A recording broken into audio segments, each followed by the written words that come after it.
The creepy encounter at the cemetery, a tale of haunting memories. In the quiet stillness of a cemetery, stories linger among the headstones, waiting to be told. Recently, I had the chance to sit down with Dave, an older worker with decades of experience, to hear about one of his most chilling encounters on the job. As I approached Dave, he sat on a bench, his gaze distant and nostalgic. "Hey Dave," I asked, "have you ever experienced anything creepy here?"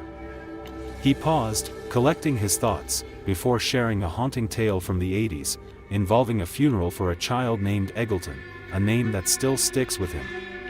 The scene unfolded as Dave recounted a particularly tragic day at the cemetery. He and his colleague, old Frank, were tasked with lowering the vault cover of a child's casket. Just as they began, a rope snapped, causing the cover to crash down. Dave's voice trembled as he remembered looking down and seeing just a leg, black pants and creamy white shoes, of the child they had just buried. After that horrifying moment, Dave sat shaken on the bench when a young man in an all-blue suit approached him, watering the flowers at a nearby grave. "You're definitely not the first person to do that," the man calmly reassured him. Nervously laughing, Dave watched him tend to the grave, but unease crept in as he realized something wasn't right. Concerned, Dave approached old Frank. "Is that guy actually there?" he asked, only to receive a serious response. "That's not funny. Of course, he's there." But when they looked over, the young man was gone, and old Frank's expression shifted to one of alarm. When Dave investigated the grave site, he was met with an unsettling surprise. The grave was unmarked, devoid of any tombstone or indication that someone was buried there. Shocked, he pondered the implications of his encounter. Years later, the story returned to me as I attended Dave's funeral. Talking to a part-time worker who had dropped the vault cover, I reassured him, "Don't worry, it happens to everyone." Yet, my heart sank as I walked up the hill and noticed a grave marked Eggleton. In disbelief, I checked the records, desperately seeking answers about Dave's burial. As I sifted through pages, my heart raced. What I discovered was both shocking and eerie.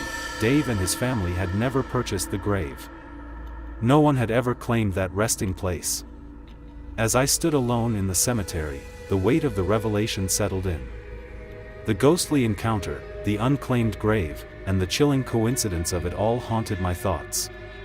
The cemetery, a silent keeper of secrets, had woven together a tale that transcended time, a reminder of how closely the living and the dead intertwine. In the end, who was the young man in the blue suit? And what does it mean for those of us who wander among the graves? The eerie stories of Oakwood Cemetery will continue to resonate, leaving us to ponder what truly lies beneath the surface. As a journalist with a fascination for the supernatural, I've ventured into countless eerie locations, but nothing quite prepared me for the legend of the graveyard hand. This chilling tale has lingered in local lore, whispering through the shadows of the night. The legend unveiled. On certain nights, especially during a full moon, locals claim that a ghostly figure roams the graveyard, searching for its next victim. This spectral entity, known as the graveyard hand, has a sinister reputation. As I drove through the deserted streets, anticipation coursed through me. Would I really encounter this haunting presence? The graveyard experience. Upon arriving at the graveyard, the atmosphere felt thick with mystery. My flashlight flickered, casting strange shadows among the headstones.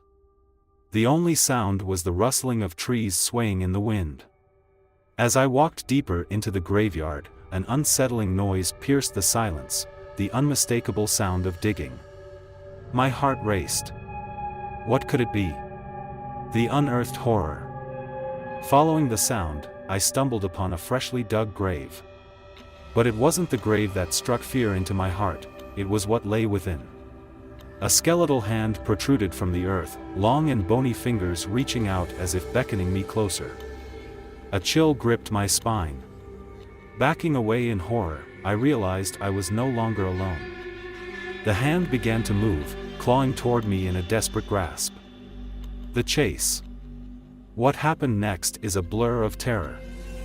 I ran, adrenaline surging as I heard the ominous rustle of the graveyard hand in pursuit. Tripping over a headstone, I fell, and as I looked up, the hand loomed over me, a dark silhouette against the moonlight. Panic surged as I screamed into the night, desperate for escape. Reflections on fear. As I lay there, the cold ground beneath me, I couldn't help but reflect on what draws us to these tales of the supernatural. Is it the thrill of the unknown? The allure of the eerie? Or perhaps, a deeper connection to the mysteries that lie beyond our understanding? Conclusion: the legend lives on. Though I escaped that night, the legend of the graveyard hand remains etched in my memory.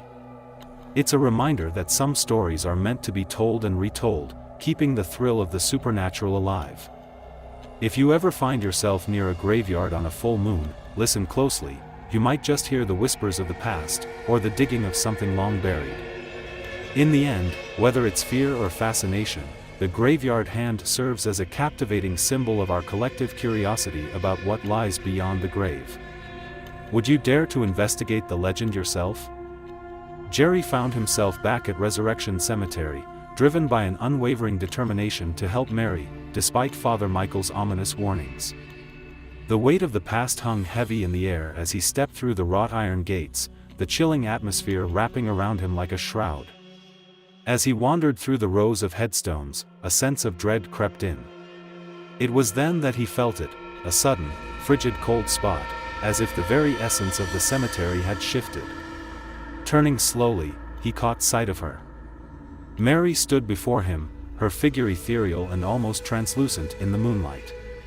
"You shouldn't have come back here, Jerry," she whispered, her voice like a soft breeze that sent shivers down his spine. "Mary, I want to help you," he replied, fear intertwining with desperation. "You can't help me. I'm cursed," she murmured, her expression haunting. And just as swiftly as she had appeared, she vanished, leaving Jerry alone in the graveyard, the silence amplifying the weight of her words. The realization of what he had stumbled into washed over him like a wave. Cursed. The word echoed in his mind, a dire warning that reverberated through the stillness of the night. Panic set in as he turned to flee, adrenaline fueling his flight from the cemetery. Jerry ran, glancing back over his shoulder, convinced that the shadows held secrets more sinister than he could bear.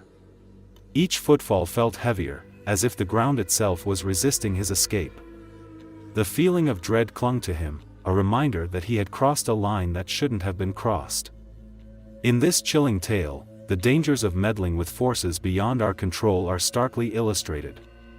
Jerry's noble intentions are overshadowed by the reality of the supernatural realm he has entered, a world governed by curses and consequences. The curse of Resurrection Mary looms large, an embodiment of the unresolved tragedies that haunt the cemetery. The atmosphere throughout Jerry's journey is thick with tension. The creeping cold, the whispering winds, and the foreboding presence of the cemetery contribute to an overwhelming sense of unease. Each moment builds suspense, culminating in an intense confrontation with the specter of Mary and the dark forces surrounding her. As the night deepened, Jerry's heart raced with the chilling realization that he had not just come to help Mary, he had unwittingly invited her curse into his life. The boundaries between the living and the dead blurred, leaving him trapped in a cycle of fear and desperation. In the end, Jerry's story serves as a haunting reminder of the dangers lurking in the shadows. Some spirits are better left undisturbed, and the consequences of seeking to help the cursed can lead to a fate worse than death. The cemetery, with its whispering winds and chilling cold spots, stands as a testament to the power of the supernatural and the heavy toll of meddling with forces beyond our understanding. As the darkness closed in around him, Jerry realized that escaping the cemetery was only the beginning of a far more terrifying journey. The curse of Resurrection Mary would follow him, a shadow he could never escape.